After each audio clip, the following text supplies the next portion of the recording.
Hello दोस्तों। तो चलो आज का टॉपिक स्टार्ट करते हैं। आज का टॉपिक है हमारा कुलम्स लॉ। पर कुलम्स लॉ स्टार्ट करने से पहले मैं फिज़िक्स से रिलेटेड कुछ बातें आपसे करना चाहूँगा।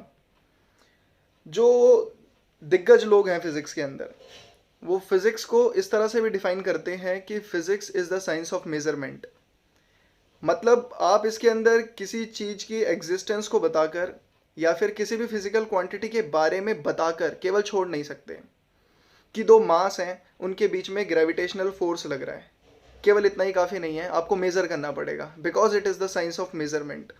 ये रूम है, इसका कुछ टेम्परेचर है, वो टेम्परेचर कितना है, एरिया है कितना है, वॉल्यूम है कितना है, मेरी हाइट है कितनी है, मैं बोल रहा हूँ इस साउंड की लाउडनेस कितनी है, मेरा साउंड पतला है मोटा है, नहीं बताओ पिच कितना है।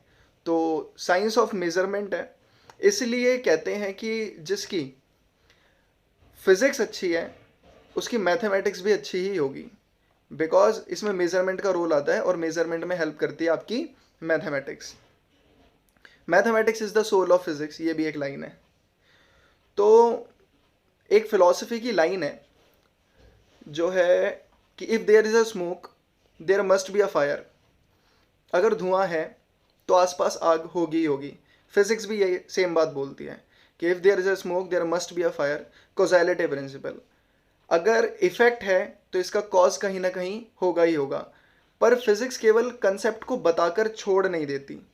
अब अगर स्मोक है तो वो स्मोक कितना है उसे मेज़र करो, उसका वॉल्यूम मेज़र करो, उसकी डेंसिटी मेज़र करो और उसके हिसाब से गैस करो कि स्मोक कितना है तो फायर कितनी बड़ी होगी, नुकसान कितना हो सकता है। तो मेज़रमेंट एक बहुत बड़ा रोल प्ले करता है फिज़िक्स के अंदर। तो आइए अब अपना कूलम्स लॉ स्टार्ट करते हैं और मैं बताता हूँ मैं कि मैंने आपको ये बातें क्यों बताई। अभी तक हम जो पढ़ चुके हैं वो ये कि चार्जेस एक दूसरे पे फोर्स अप्लाई करते हैं। अब वो फोर्स अट्रैक्टिव भी हो सकता है और वो फोर्स रिपल्सिव भी हो सकता है। वो डिपेंड करता है कि चार्जेस का नेचर कैसा है। तो इतनी ही सी बात बता के हम छोड़ नहीं सकते इस कंसेप्ट को। कहने का सेंस कि अगर फोर्स लग रहा है दो चार्जेस के बीच में तो उन फोर्स का मैग्नीट्यूड कितना है, वो फोर्स कितना लगेगा, इस चीज़ को मेज़र किया था कुलम्स ने। इसलिए इलेक्ट्रोस्टैटिक फोर्स को कुलम्बिक फोर्स भी कहा जाता है। तो अब जो आपको लेफ्ट साइड में पेज दिख रहा होगा, इसमें कुलम्स लॉ के साथ साथ मैंने ग्रेविटेशनल यूनिवर्सल ग्रेविटेशनल लॉ भी लिख रखा है जो आपने क्लास 11th में पढ़ा है। ये जस्ट इसलिए लिख दिया ताकि आपका थोड़ा कंसेप्ट पिछले कंसेप्ट से बिल्ड हो सके और एक कंपैरिजन भी कर सको आप ग्रेविटेशनल लॉ और आपके कुलम्स लॉ के अंदर। पहले ग्रेविटेशन पे बात कर लेते हैं फिर जाएंगे कुलम्स पे ताकि मोमेंटम बन जाए एक टॉपिक का। यूनिवर्सल ग्रेविटेशन लॉ के अंदर हमने पढ़ा था कि अगर दो मासेस हैं जिनका मास m1 और m2 है, दो मासेस कोई भी हो सकते हैं। मिथ क्या है कि अर्थ ग्रेविटेशनल फोर्स लगाती है सारी बॉडीज़ के ऊपर और जो प्लैनेट्स हैं वो भी लगाते हैं। रियलिटी क्या है कि हर मास, केवल अर्थ ही नहीं, हर मास इस दुनिया में प्रेजेंट दूसरे मास पे अट्रैक्टिव फोर्स लगा रहा है। मतलब मैं अगर अपना एक छोटा सा बाल भी तोड़ के यहाँ पे रखता हूँ तो वो इस दुनिया में प्रेजेंट हर मास को अपनी तरफ अट्रैक्ट कर रहा है। वो कोई भी ऑब्जेक्ट जो मास कैरी करता है वो ग्रेविटेशनल फोर्स अप्लाई कर रहा है। तो यहाँ पर दो मासेज हैं m1 और m2 जो एक दूसरे से r डिस्टेंस अवे हैं। यूनिवर्सल लॉ ऑफ ग्रेविटेशन के अकॉर्डिंग इन दोनों के बीच में लगने वाला ग्रेविटेशनल फोर्स ऑफ अट्रैक्शन का मैग्नीट्यूड जो होगा is directly proportional to the product of these magnitude. मतलब इनका product of the mass of the magnitude, मतलब इनका मैग्नीट्यूड जितना ज़्यादा होगा मासेस का, इनके बीच में लगने वाला ग्रेविटेशनल फोर्स उतना ज़्यादा होगा। और दूसरा इनवर्स स्क्वायर लॉ को फॉलो करता है, मतलब इन मासेस के बीच का डिस्टेंस जितना ज़्यादा होगा इनके बीच में लगने वाला फोर्स उतना कम होगा। अब इसी लॉ पे बेस यहाँ पे दो इक्वेशन लिखी हुई हैं। पहली आपको दिख रही होगी F is directly proportional to m1 into m2 और सेकंड दिख रही होगी F is inversely proportional to r square.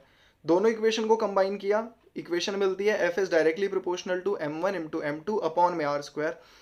पढ़ रखा है आपने और डिटेल में नहीं जाते। डायरेक्टली प्रोपोर्शनल का साइन हटेगा, एक कांस्टेंट आएगा which is g, capital G है ये।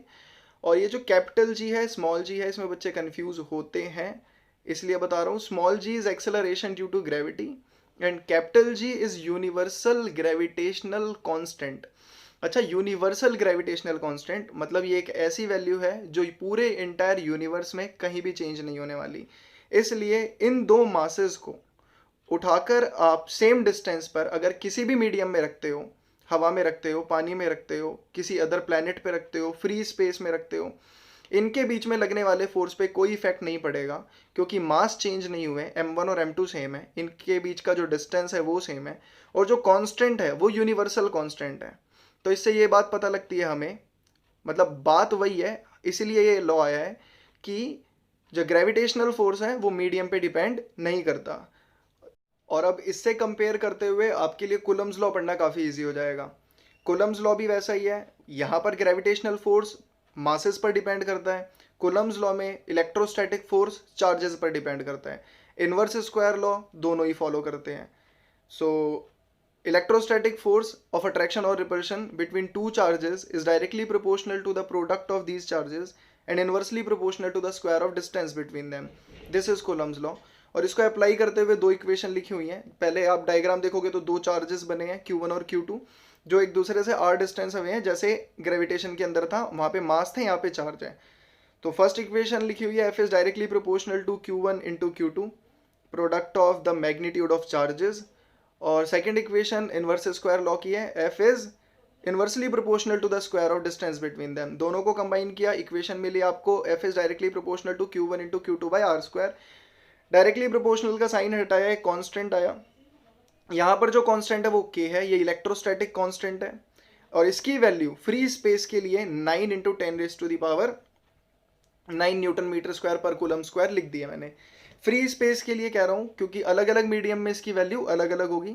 रीजन देखो, के की वैल्यू एक और लिखी हुई है नीचे 1/4 एप्सिलॉन नॉट। इसके अंदर जो एप्सिलॉन नॉट है, ये एप्सिलॉन का जो सिंबल है ई, आपने मैथमेटिक्स में भी देखा होगा, इससे बिलोंग्स टू को दिखाते थे हम, बिलोंग्स टू ई, और यहाँ पर छोटा सा नॉट लगा हुआ है। ये परमिटिविटी बताता है फ्री स्पेस की। Epsilon not is permittivity constant. आप ये कह सकते हो कि ग्रेविटेशनल फोर्स मीडियम पे डिपेंड करता है, electrostatic force gravitational force medium पे नहीं डिपेंड करता। इलेक्ट्रोस्टैटिक फोर्स किस मीडियम में चार्जेस रखे हुए हैं इस बात पे डिपेंड करता है। तो मीडियम की एक परमिटिविटी है, परमिटिविटी नाम से थोड़ा क्लियर है कि मीडियम कितना परमिट कर रहा है, कितना अलाउ कर रहा है फोर्सेस को लगने के लिए। तो फ्री स्पेस की जो परमिटिविटी है उसकी वैल्यू लिख रखी है 8.85 इंटू 10⁻⁻12 कूलम स्क्वायर पर न्यूटन पर मीटर स्क्वायर, और बाकी अलग अलग मीडियम की परमिटिविटी अलग अलग होती है।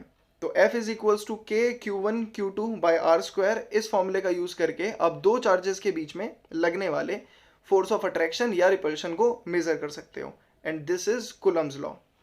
अब यहाँ पर एक छोटी सी कमी रह गई बच्चों। वो कमी क्या रह गई?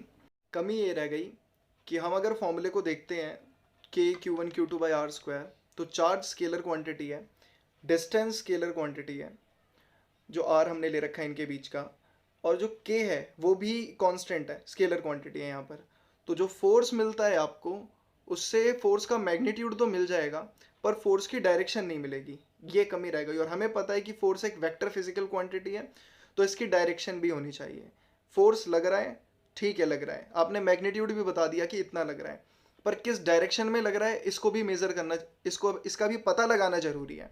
और उसको ही पता लगाने के लिए आपको एक अगला टॉपिक पढ़ना पड़ेगा जिसका नाम है vector form of Coulomb's law. वो नेक्स्ट वीडियो में देखते हैं। Thank you very much.